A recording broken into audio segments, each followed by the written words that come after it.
Hello once again. Thanks for joining me. I'm telling you, I keep mentioning this this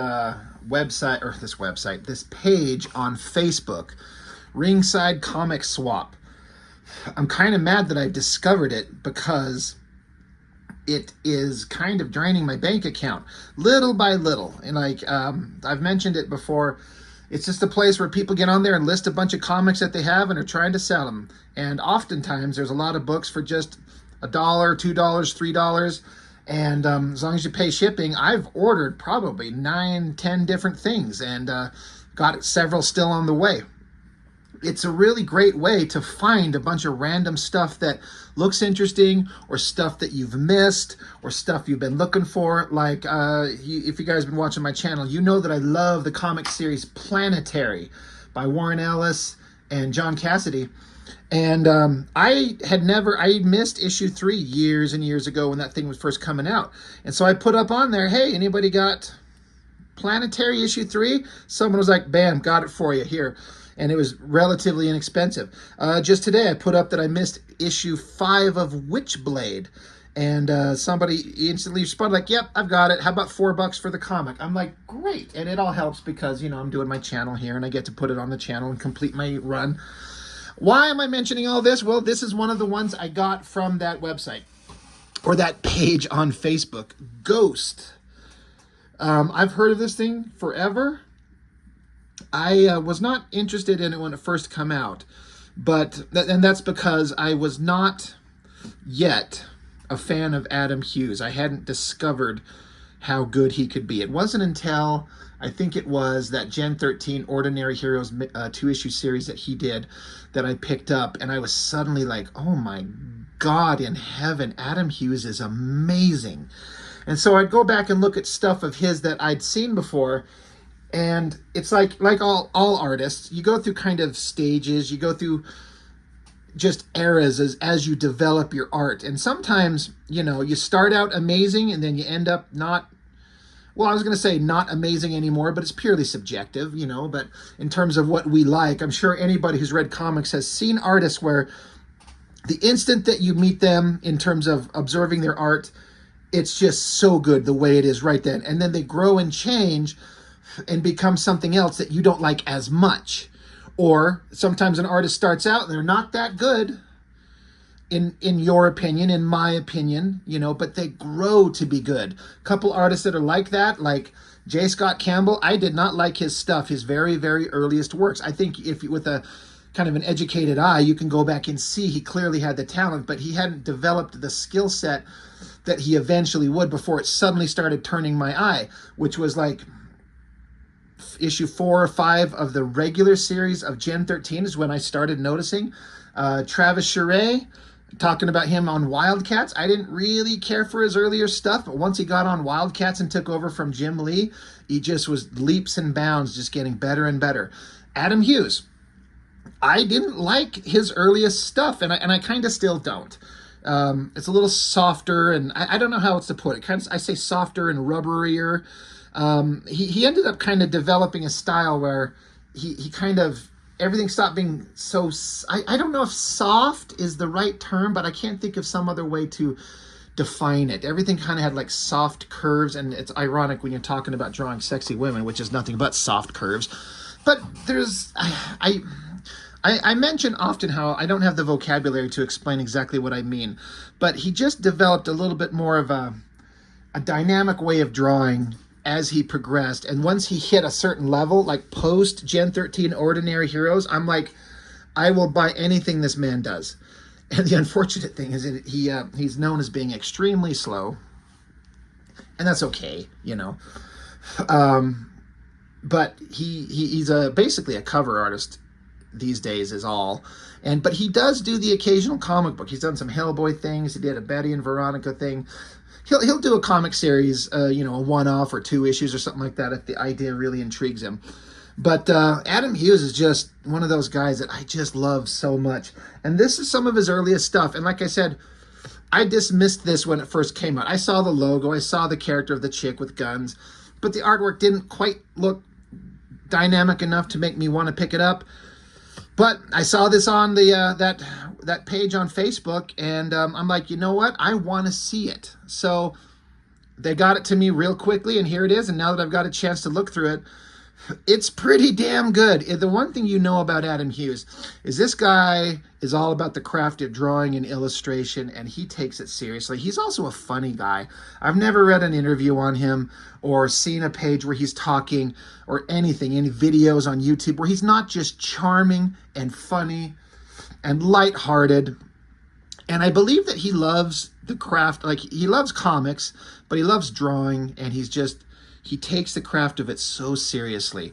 And so this was fun to get to see the Ghost character, but I knew nothing about the character. So I was kind of curious. So I did read it. And then once I got done, I was kind of intrigued. I'm like, I gotta go back and find out more. So I did kind of a Google search and looked up some more information. And in a way, some of the mystery set forth in this issue 1 is a little ruined by finding out future stories about the character. We'll get into it, I think, as we go into it. But basically, I mean, Ghost, I kind of just assume she's kind of a supernatural being, and that's how this first issue kind of makes it out to be.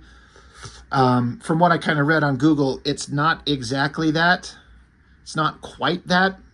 Like, basically, this girl's been murdered and she's been brought back to life somehow, sort of, some way, with supernatural, spectral, ghost-like powers. But I guess she's not actually a ghost, and it's not actually like after or what's the supernatural type powers. So I don't know. I don't know what to say. The mystery of this first issue kind of kept me intrigued, and I'm kind of bummed out that I read a little bit more about it. It kind of undid some of that mystery. Forgetting all that, and the kind of Art Deco style, look at this. And then Adam Hughes is known for drawing the hottest babes, and he likes to do a lot of heavy shadows. Looks really good. Again, this is not quite the art style of his that quite grasped me as being the best he could do. I mean, this is 95. It wasn't long after this that he was onto that Gen 13 Ordinary Heroes, but it's still good. And then this little kind of breakdown. I guess there was a Ghost like special one-off that introduced the character, and then this is the first issue of the miniseries. So it says here, Arcadia, a thriving metropolis of dark waterfronts and Art Deco canyons and shimmering skyscrapers. It has long been run by an unholy and uneasy alliance of organized crime, corrupt politicians, and corporate robber barons. Reporter Elisa Cameron learned while investigating a story of a lifetime just how corrupt the city truly is, and she got too close to Arcadia's most guarded secret. It cost Elisa her life, and thus Ghost was born. Now Ghost begins a long quest to learn just who she was, why she was killed, and why she is so overcome with hatred. And it's that last line, like, so overcome with hatred. I was like, this soft female character, incredibly beautiful figure, drawn beautifully and sensually. She is overcome with hatred. That's an interesting spin I was not expecting. Like, she's just pissed as fuck, which would make sense if you're kind of a undead ghost, a spirit unable to rest, kind of like the Crow in a way. I was just kind of like instantly like, oh, all right, you kind of hooked me. Good job. But again, the Art Deco style, so neat. This would make a really great animated show or a really good movie if done right. It doesn't exactly say what era it is, but if you look at the cars, what are these? 30s, 40s era, pre-50s. So it kind of fits in that old school vibe. So that's kind of fun. Starts out with this girl, you know, in the car. And I believe this is supposed to be her. This is the girl, Elisa. I guess she's in disguise. I'm not quite 100% sure. I've only kind of read this once. And so, again, if anybody knows the exact details of some stuff and I get it wrong, please clarify. But she's with this scumball guy, and she's like, are you this fast with my sister? He's like, oh, yeah, faster. So she's like, what is my sister like? They talk about this girl's sister, Margo. And she's like, Margo's gone. This slime came sniffing around looking for her. He's going to tell me what he knows before I kill him. And so this guy says, she's into this whole weird deal. She likes me to hurt her. So it's like, oh, this guy's kind of a scumball. And so the girl gets kind of a scared look on her face, and he's touching her creepily. And so they're driving down the road. There was a part here that I didn't quite get. So he's like, oh, so you realize he's saying to her, you realize you're just all alone with me, didn't you? And now you're scared. You're a scared little bunny, aren't you? So I guess this is her saying, what can I do so you won't hurt me? And I guess this is her hand going for the gear shifter on the car. And he says, nothing, not even that. So I don't know what that's supposed to mean. Like, she takes the hold of the gear shifter.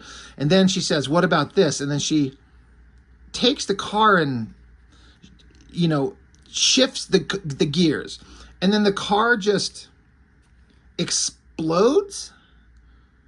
I don't know, because, these old school cars, how many of you out there know how to drive a clutch? Probably more of you than I would think that watch my channel, because I look at the stats on this, and most of you are guys relatively close to my age. I'm 47. But a lot of us know how to drive a car with a clutch, right? So if you take a car and without pushing the clutch in, it's hard to get it out of gear, but it's not to say that you can't. But you just grind the gears and fuck up the transmission. It doesn't explode. So I don't understand what was supposed to have happened here. Because the car's crashed like I don't know if it rolled, flipped, it detonated. She says, I leave the clothes in the car to burn. I wish I could burn this feeling out of my heart. I'm still scared, lost in my head. Didn't get what I needed. I still don't know where Margo is. Margo. So she's looking for her sister. So that threw me off. I'm like, well, what the hell just happened? It's not like you can also throw it into a different gear and make the car accelerate. And it's this old, 30s or 40s era jalopy that can probably get 0 to 60 in, 7 minutes. But so it was just kind of weird. I guess it doesn't matter.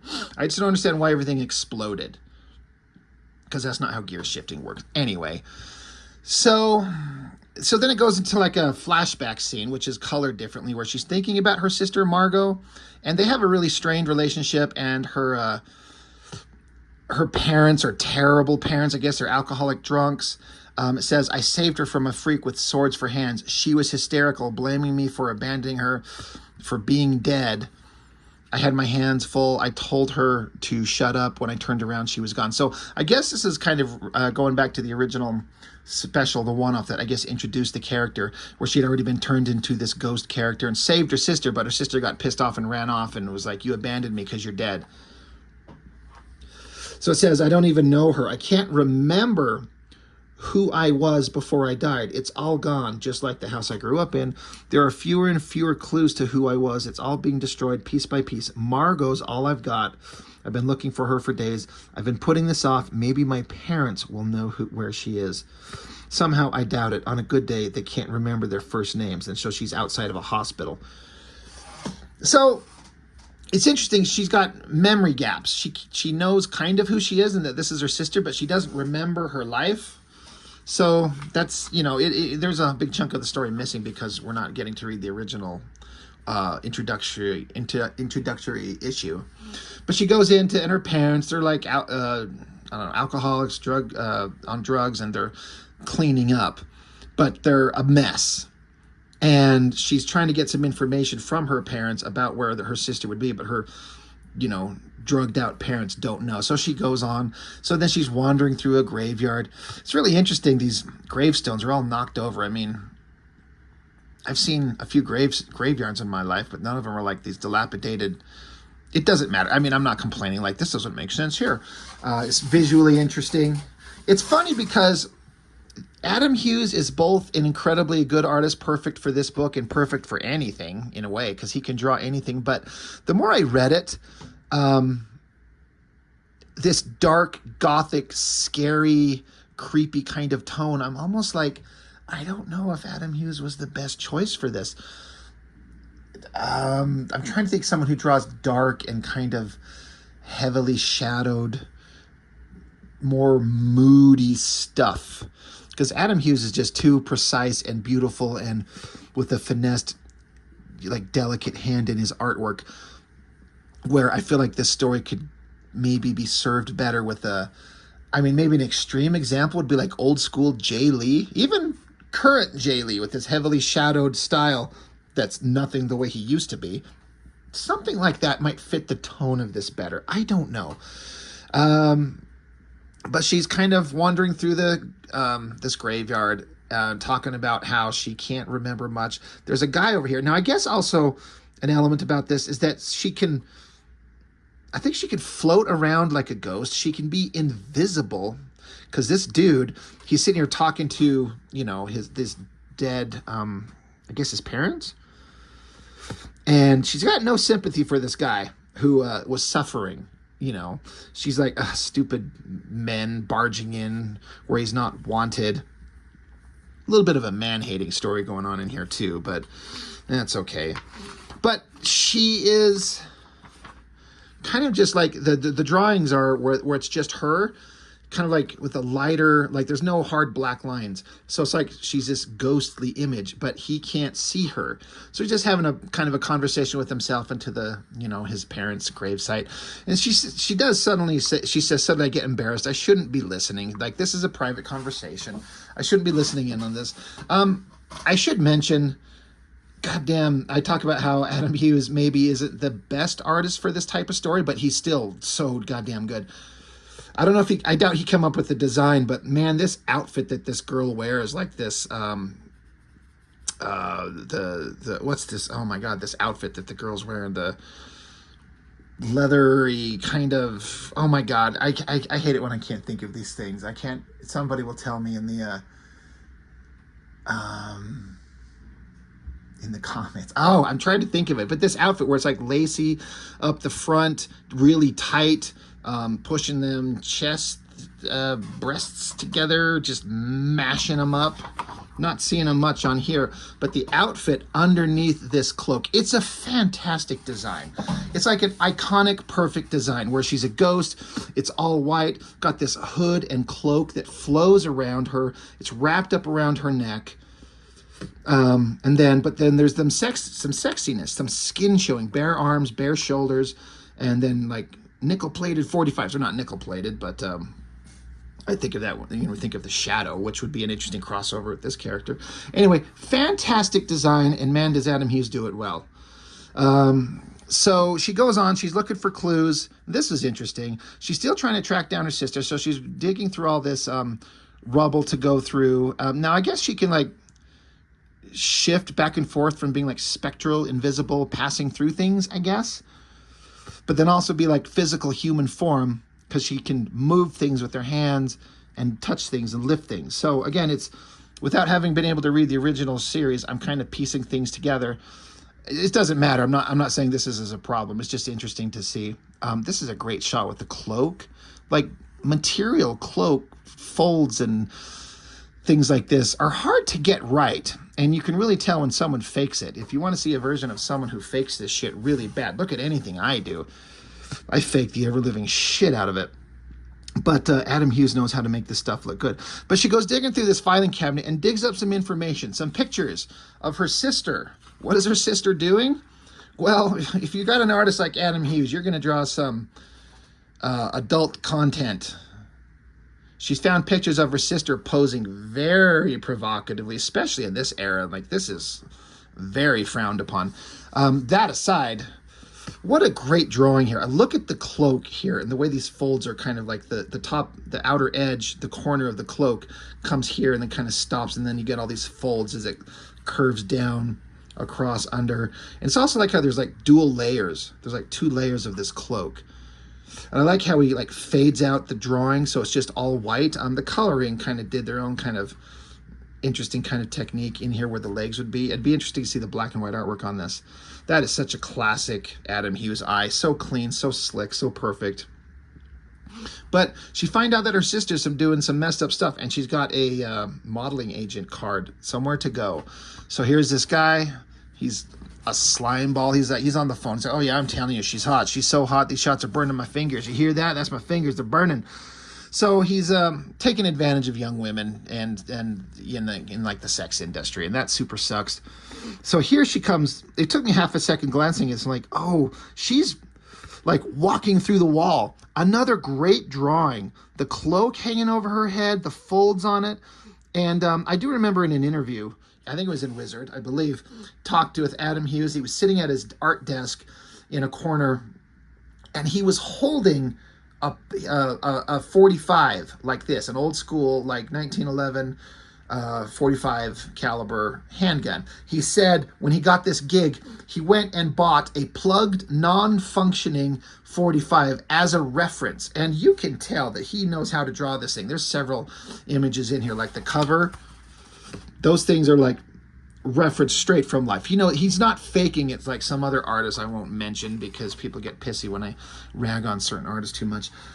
But the skill level in this drawing, I like how she's coming through the wall, ghostly, shoots at the phone, blows it up, and then here's another great shot. It's such a Art Deco, Art Nouveau design element in a way, with the cloak to have it flowing around to become a design element, panel borders. And then those guns, like, look how well they're drawn. They look so damn good. That prop gun was definitely a smart thing. I gotta wonder if there was ever a crossover between Ghost and the Shadow. It almost writes itself in a way. Like, otherworldly murderers of mob bosses, fueled by hatred, both holding dual 45s. Like, come on, it's gotta go. How about Ghost and Grendel? Grendel did a crossover with Shadow. I'd like to see Grendel, the Hunter Rose. I mean, that would never happen. How about Dick Tracy, the Rocketeer? What was that? No, not the Shadow. The Phantom. A lot of these old-timey characters. Anyway, I'm trailing off here. But she's getting information from this guy, and I just love the referencing on those guns. They look so great. She leaves him kind of in a compromising situation to fuck him up. I like this shot. It's like the way her cloak is flowing up, and it's almost like her body is not quite there, and the cloak just folds up as she floats down.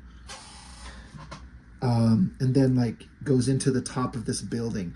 It's like she becomes like a spectral ghost, you know, like a wisp of smoke or something that just floats down.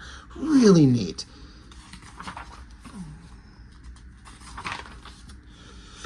And then she gets here. It looks like it's a studio where they're going to be filming some more adult content.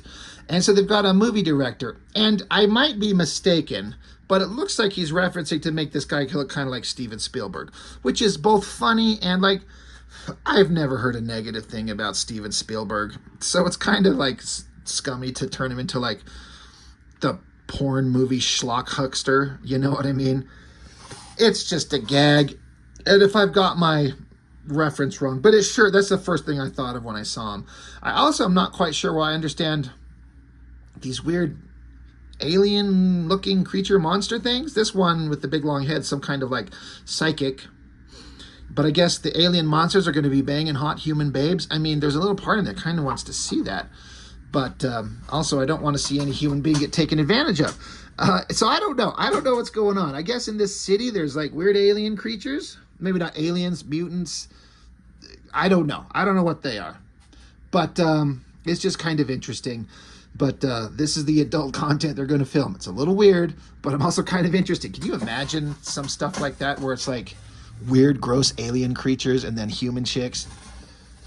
And it's, you know, XXX rated video content. I mean, I don't want to say that I'd have to look at it, but I would definitely want to look at it just for the fucked up nature of it. So yeah, I don't know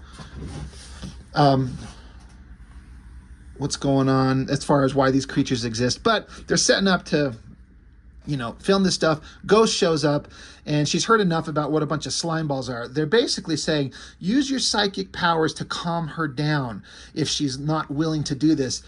And they're like, you know what? Don't go too heavy on the psionics.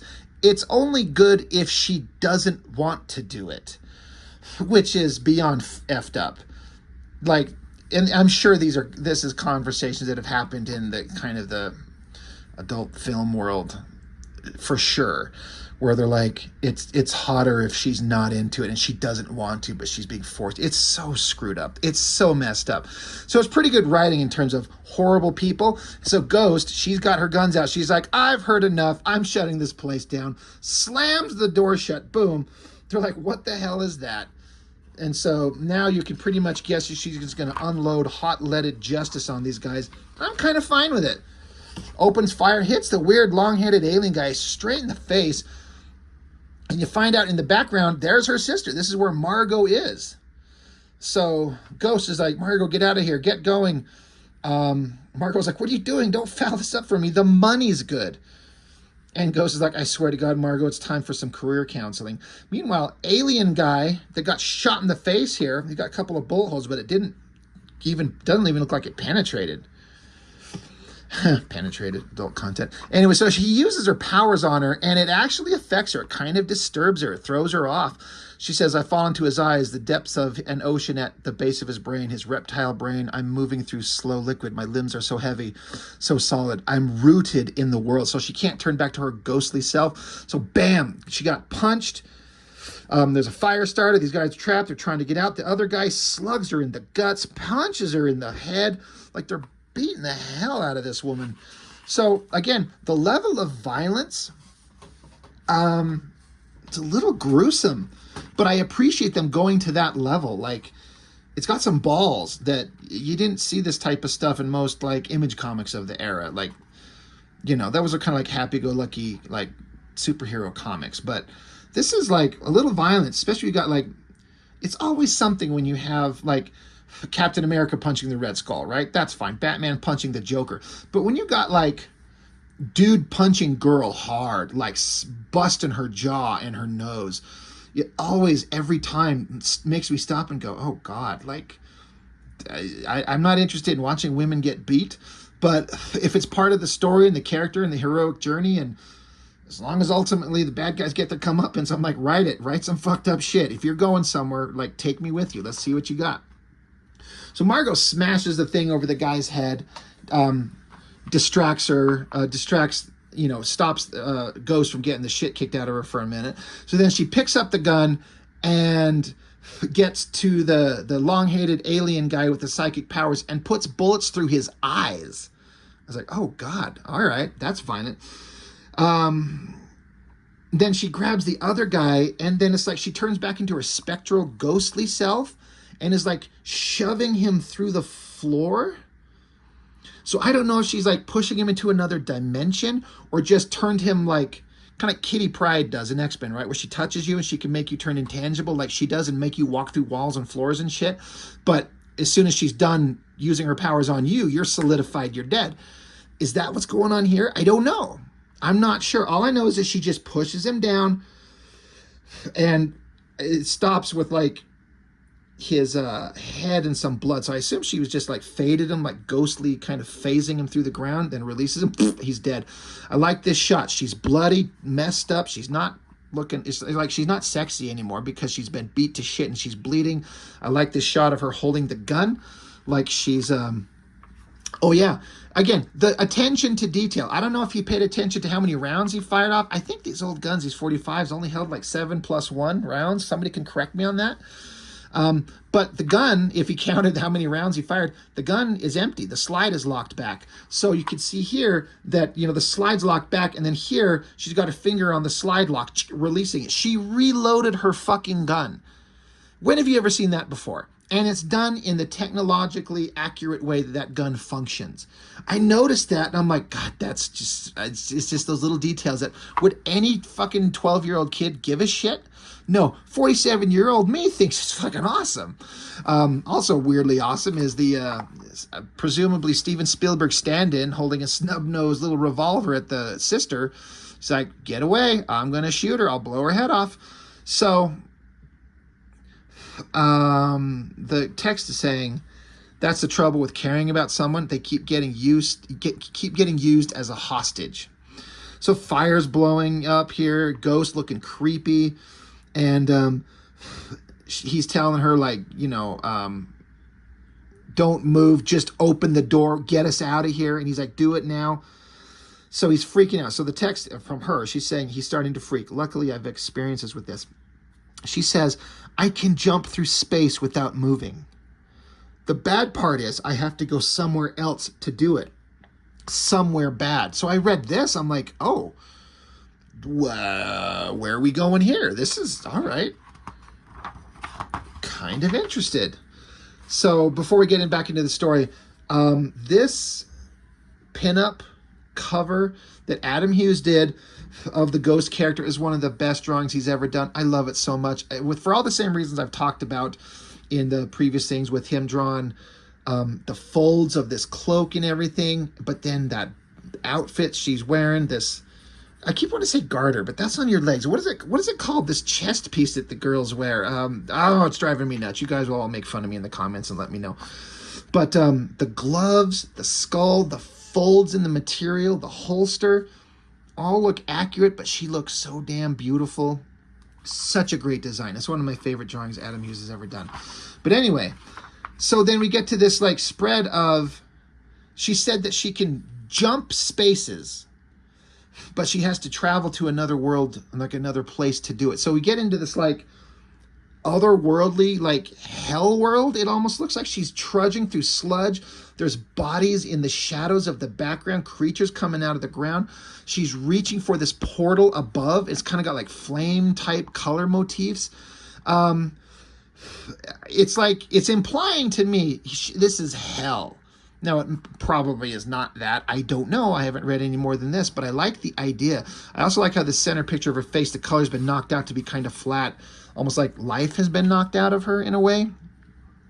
But she's trudging through there. It says, I think I'm ready. I think I'll be ready this time, but I'm not. It's worse. They know me, all my secrets, all my fears. I'm naked before them. I've given everything away, and they want more. I panic. I struggle through the writhing mass. They take it all. They take my anger. They take my power. They don't know who I am. I'll do whatever they want. I'm gone. My last thought, the one piece of knowledge that's left in the world, Margo will die if I don't make it. I make it. And so then it's interesting where it's like these creatures are following her, and there's like these feet diving through the hell portal. So it looks like she got through here, but then one of these dark figures maybe followed her out. I feel like is an implication, because like these feet are going through the hell portal too. So that was like an interesting thing that they just did here in terms of storytelling and character development. Again, not having read the original series, but she says, I can jump through spaces without moving. So like implying she can like hyper move, boom, in a blink of an eye. And so she has to trudge through this hell. But then by the time she's done, it says, I'm back. No time has passed. So then she comes along and just touches the guy's hand and says, boo, and he drops the gun. I don't know if he got scared, if this causes him pain. It says men break so easily. Take away their guns, their muscles, all the things they use for control. They don't know what to do. And so she's just suddenly there, poof, just in a blink of an eye. She was, boom, right there, but she's covered in this sludge. And so now she's looking at her sister saying, we got to find you a new job. So her sister Margo's like, I'm going to have to. You ruined my modeling career. And ew, what's this guck all over you? So that's another interesting thing. She comes out of this otherworldly hell. She's covered in, you know, somebody blows their nose and you want to keep it type shit hanging on her. Ectoplasmic goo. But then it cuts to later, the Steven Spielberg stand-in. He's hanging upside down in the fire. He glances at something. And then it's like the portal to hell that was down there. Things start crawling up out of it. Weird creature tendrils and tentacles and like dark glob of something. And then the guy screams and out of the glob comes a couple of clawed hands. So presumably, again, that creature from the other world that was following her comes crawling out. And it says, next issue, all hell breaks loose. And that's it. That's issue 1. I gotta be honest, it was way more entertaining than I expected it to be. And I was pleasantly surprised. I have to say that it's one of those things where I'm worried that, like, sometimes in rare cases, and for me, a good story will carry me through a comic even if I don't like the artist particularly. I'm not quite sure in this case. Like, you've got to have a fantastic artist. No, you don't have to, but for me, I think the best case scenario, having an incredible artist draw this stuff, like Adam Hughes. And as I understand it, he drew the first 3 issues, and then it got handed off to a bunch of other people to draw the series as it continued, probably because Adam Hughes is slow. But man, I wish he could have gone forward with this even more. I really want to find issues 2 and 3 and kind of see how this story ends. I was actually really, really entertained by this first issue. There was a lot of neat stuff in there that I had no idea what it was about. And there were some spins on the concept that I didn't see coming. So whoever created this character, whoever come up with this story, I mean, I should shout out the writer, not be a douchebag about it. Eric Luke, writer. So, well done. Adam Hughes pencils, and then Mark Farmer inker. Pretty damn entertaining first issue. I was pleasantly surprised, and I might have to see if I can't track down issues 2 and 3. And again, whoever draws the issues subsequently, I mean, they have to be really good to keep my interest. And that's unfortunate. Like I said, if the story's good enough, maybe it'll carry me through. But in a way, it doesn't often. I don't know. We'll see. But good first issue. So, you know, it's always a pleasant surprise to get something like this and be like shocked. I'm like, God, that was not just pretty artwork, but I was actually intrigued by the story as well. So that's all I got for now. Thank you for watching. I really, really appreciate it as always. And I will see you on the next one.